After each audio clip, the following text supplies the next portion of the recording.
کوئی ایک نیکی کسی کو دینے کے لیے تیار نہیں ہوگا۔ ماں اپنے بیٹے سے بہت قریب ہوتی ہے، لیکن ماں اپنے بیٹے سے بھاگے گی، آدمی اپنے بھائی سے بھاگے گا، یوم یفر المرء من اخیہ، اپنے بھائی سے بھاگے گا، وہ امہ و ابیہ، اپنی ماں سے بھاگے گا، اپنے باپ سے بھاگے گا، وہ صاحبتہ و بنیہ، اپنی بیوی سے بھاگے گا، اپنے بیٹوں سے بھاگے گا، اور لکل امرئ یومئذ شأن یغنیہ، اور ہر آدمی کے لیے اس وقت ایک حالت ہوگی جو حالت بے نیاز کر دے گی اس کو، بے پرواہ کر دے گی اس کو کہ کسی کی طرف وہ بالکل التفات کر سکے۔ مولانا صاحب ولا تزر وازرۃ کی پوری تفسیر بیان ہو جائے، کیا کر رہے ہیں؟ اگر بیان کے بعد اگر سوال ہو جاتا ہے تفسیر آدھی آدھی بات ہو رہی ہے نا بھائی، کیا بات سمجھ رہے ہیں؟ آپ کریے، مہربانی فرمائیے، آدھی تفسیر نہیں آپ مہربانی فرمائیے، بیان ہونی، آپ مہربانی فرمائیں، ہمیں یہاں بیان کرنے کا واسطہ نہیں ہے، ہم یہاں بیان سننے کے واسطے نہیں ہے۔ علماء بات کر لیجیے، کون بات دونوں کو لے بعد میں کر لیجیے، بعد میں کر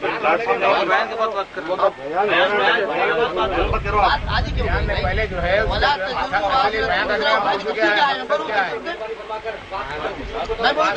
نماز کے مسائل تذیروں میں تذیرو کیا ہے؟ نہیں آپ بتائیے، ولا تذیروں میں تذیرو کیا ہے؟ میں جانتا ہوں آپ بتائیے شیخ، آپ بھی بتائیے نا۔ سوال کر رہا ہوں، سوال آپ کرو۔ عالم ہے نا، نہیں عالم کو کیا ہے؟ جو کچھ علماء تو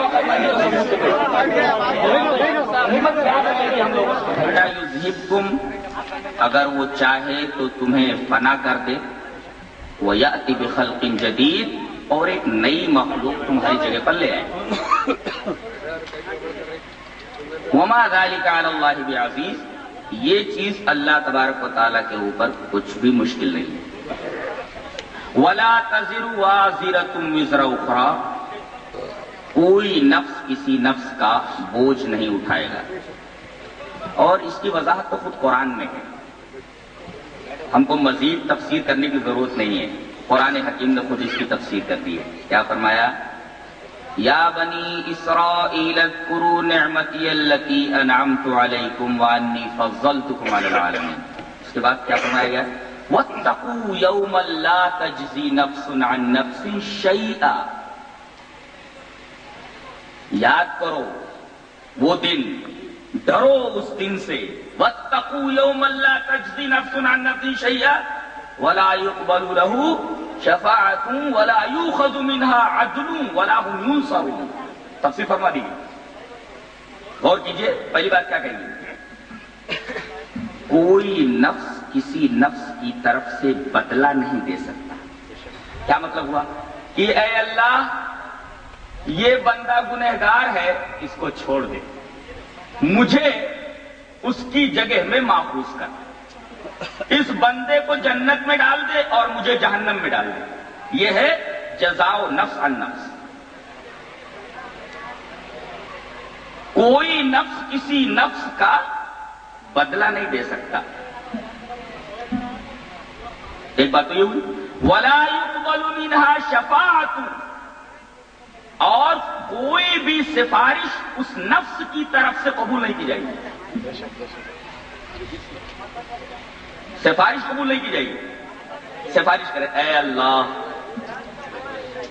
یہ بندہ ان گناہوں کے اندر مبتلا تھا، اے اللہ میں سفارش کرتا ہوں تو اس کو بخش دے۔ یہاں یہ بات اچھی طرح سمجھ لی جائے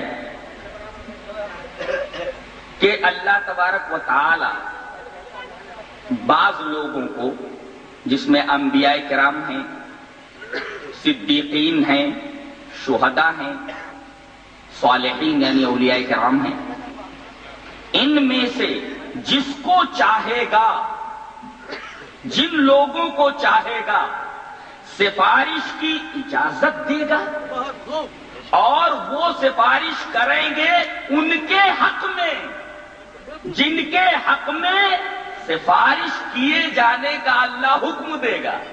مکمل سفارش کا مالک اللہ ہی دے رہا ہے. سفارش کا حکم وہی دے گا اور جس کے بارے میں سفارش کرنے کے لیے کہے گا انہی کے بارے میں سفارش قبول کی جائے گی.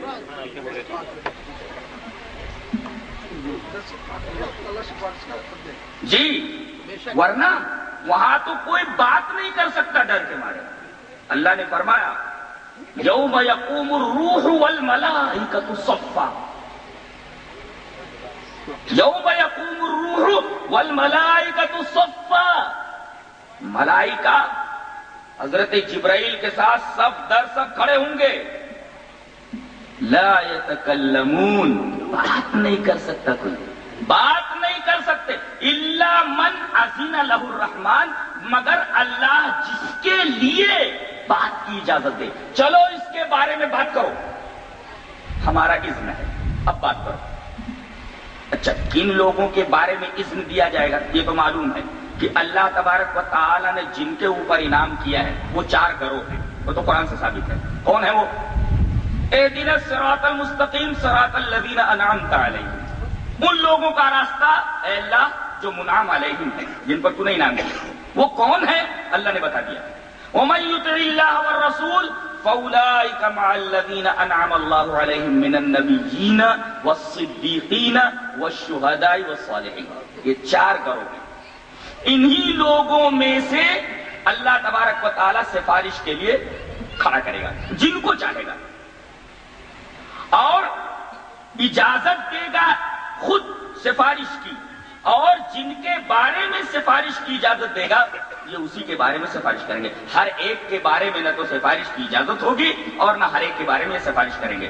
مسلم شریف کی ایک روایت پیش نظر رکھتے ہیں, بات بالکل صاف ہو جاتی ہے. روایت اس طرح ہے, وعن ابی ہریرہ رضی اللہ تعالی عنہ قال قال رسول اللہ صلی اللہ علیہ وسلم لكل نبی دعوت مستجابہ فتعجل كل نبی دعوتہ وانی اختبأت دعوتی شفاعة لامتی یوم القیامہ فہی نائلۃ ان شاء اللہ من مات من امتی لا یشرک باللہ شیئا. رواہ مسلم کی کتاب الایمان. حضرت امام مسلم رحمۃ اللہ علیہ اس پوری حدیث پاک کو ایسے ہی کتاب الایمان میں لائے. کتاب الایمان میں حدیث دیکھی جا سکتی ہے.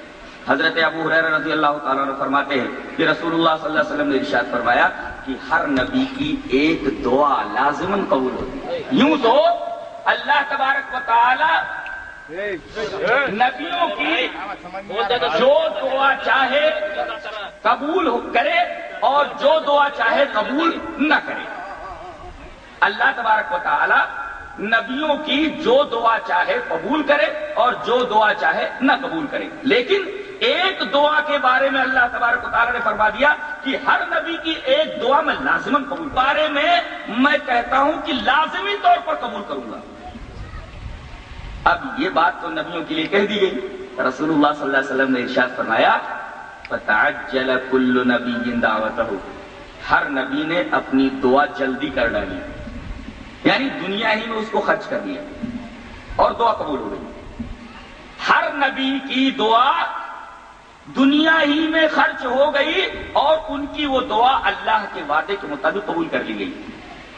لیکن رسول اللہ صلی اللہ علیہ وسلم نے ارشاد فرمایا وَإِنِّي اخْتَبَأْتُ دَعْوَتِي, لیکن میں نے اپنی دعا کو چھپا کر رکھا ہوا ہے. عربی کا طالب علم جانتا ہے کہ خیبیہ کے مادے میں پوشیدہ اور ہر درجہ پوشیدہ رہنے کا مفہوم پایا جاتا ہے. کوئی چیز کئی پرتوں میں چھپی ہوئی ہو, انسان کی نگاہوں سے بالکل اوجھل ہو, اس کے لیے یہ لفظ استعمال کیا جاتا ہے. خب کا لفظ, خب خیب حمزہ, وہی لفظ یہاں استعمال کیا گیا ہے اسی مادے سے اختبأت. اور ہم نے عربی کی ایک ادبی کتاب کے اندر ایک مضمون کے اندر یہ پڑھا تھا جہاں چوہے کا بیان ہے. اس نے دیا ہے الفارو یختبی فی جوہرہ, چوہا اپنے بل میں چھپ جاتا ہے. اب دیکھیں یہاں وہی لفظ ہے یختبی, چھپ جاتا ہے. اب ظاہر ہے کہ چوہا جب بل کے اندر چھپ گیا تو دکھائی تھوڑی دے گا, یعنی مکمل نظروں سے اوجھل ہو گیا. تو رسول اللہ صلی اللہ علیہ وسلم ارشاد فرماتے ہیں کہ میں نے اس دعا کو بہت چھپا کر رکھا ہوا, میں نے دنیا میں خرچ نہیں کی تمام نبیوں نے اپنی دعا دنیا میں خرچ کر ڈالی، لیکن میں نے اپنی دعا چھپا کر رکھی ہوئی ہے۔ کیوں؟ دنیا میں نے خرچ نہیں کی ہے، کہاں خرچ کروں گا میں؟ شفاعۃ لامتی یوم القیامہ، قیامت کے دن اپنی امت کی سفارش کے لیے۔ اب ہر آدمی خوش ہو گیا، ہر آدمی خوش ہو گیا کہ یہ دعا رسول اللہ صلی اللہ علیہ وسلم کی لازمی طور پر قبول ہوگی، یہ تو طے ہے، قبول ہونی ہی ہے، لیکن کن کے بارے میں قبول ہوگی؟ جواب دیا گیا، آخری ٹکڑا ہے، فَهِيَ نَائِلَةٌ انشاءاللہ، وہ پہنچے گی۔ نالا ینالو تمہاری پہنچنا، جیسے لن ینال اللہ لحومها، ہرگز نہیں پہنچتا ہے اور ہرگز نہیں پہنچے گا قربانیوں کا خون یا گوشت وغیرہ، یا نالا ینالو میں نے پہنچنا۔ فَهِيَ نَائِلَةٌ انشاءاللہ، یہ سفارش پہنچے گی انشاءاللہ کن کو؟ مَن مَاتَ مِنْ أُمَّتِي لَا يُشْرِكُ بِاللَّهِ شَيْئًا، میرے ان امتیوں کو پہنچے گی اور میری سفارش ایسے لوگوں کے بارے میں ہوگی جنہوں نے ذرہ برابر شرک نہیں کیا ہوگا۔ صرف شرک نہیں ہے، نعوذ باللہ شیئا، تھوڑا بھی ذرہ برابر شرک نہیں کیا ہوگا۔ توحید تھی لیکن اس میں شرک کی آمیزش کر لی ہوگی۔ اللہ تبارک و تعالیٰ کو ایسی توحید پسند نہیں ہے۔ الا للہ الدین الخالص، اللہ تبارک و تعالیٰ کو دین خالص پسند ہے۔ توحید بھی چاہیے تو پیور چاہیے، ورنہ ملی ہوئی توحید شرک کے ساتھ، یہ تو کفار مکہ کے پاس بھی تھی، وہ اللہ کو نہیں مانتے تھے۔ اللہ کے بارے میں ان کا عقیدہ حیرت انگیز قرآن حکیم نے بیان کیا، کہا گیا ہے میرے حبیب آپ پوچھو، قل من یرزقکم من السماء والارض، آپ ان سے پوچھئے کہ تم کو آسمان سے اور زمین سے روزی کون دیتا ہے، پوچھو ان سے۔ امن یملک السمع والابصار، کون قوت شنوائی اور قوت بینائی کا مالک ہے؟ زمین اور آسمان سے روزی دینے والا کون؟ قوت شنوائی قوت بینائی کا مالک کون؟ ومن یدبر الامر، اور کائنات کا نظام کون چلا رہا ہے، معاملات کی تدبیر کون کر رہا ہے، امور کو منظم کون کر رہا ہے؟ فسیقولون اللہ، یہ کہیں گے اللہ۔ دیکھیے روزی اللہ ہی دیتا ہے آسمان اور زمین سے، قوت شنوائی کا مالک وہی، قوت بینائی کا مالک وہی، کائنات کے تمام معاملوں کی تدبیر کرنے والا وہی۔ یہ کفار کا عقیدہ بیان کیا جا رہا ہے، اور ایک جگہ فرمایا گیا ہے ہمارے حبیب لگے ہاتھوں ایک اور سوال کر لیجئے ان سے، وَلَئِن سَأَلْتَهُم مَّن خَلَقَهُم، آپ ان سے پوچھیں ان کا خالق کون ہے، لَيَقُولُنَّ اللَّهُ، کہیں گے کہ اللہ۔ دیکھ رہے عقیدہ؟ پھر ان کو مشرک کیوں کہا گیا؟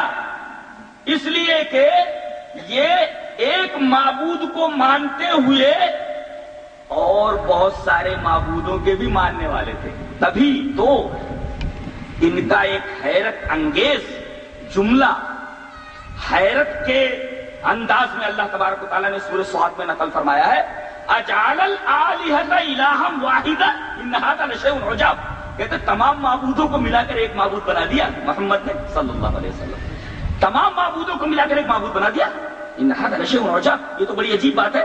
یعنی اللہ کو معبود ماننے کے ساتھ ساتھ وہ اور بھی معبودوں کو مانتے تھے، دیکھیے یہی شرک ہے، ایک معبود کو الہ واحد کو مانتے ہوئے دوسرے معبودان بھی گڑھ لینا، یہی تو در حقیقت شرک ہے، ورنہ شرک کہتے کس کو؟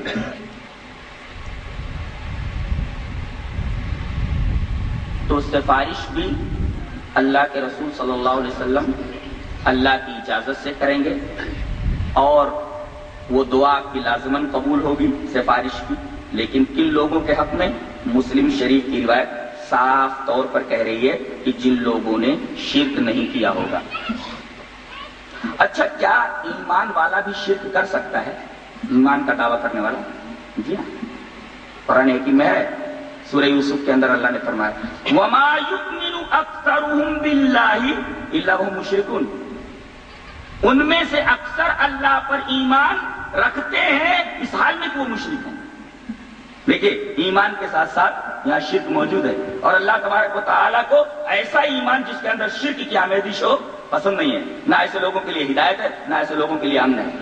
دلیل مزید ملاحظہ ہو، الذین آمنوا وَلَمْ يَلْبِسُوا إِيمَانَهُمْ بِظُلْمٍ أُولَٰئِكَ لَهُمُ الْأَمْنُ وَهُمْ مُهْتَدُونَ. وہ لوگ جو ایمان لائے اور انہوں نے اپنے اس ایمان میں ظلم کی آمیزش نہیں کی. یہاں ظلم سے مراد تمام مفسرین متفق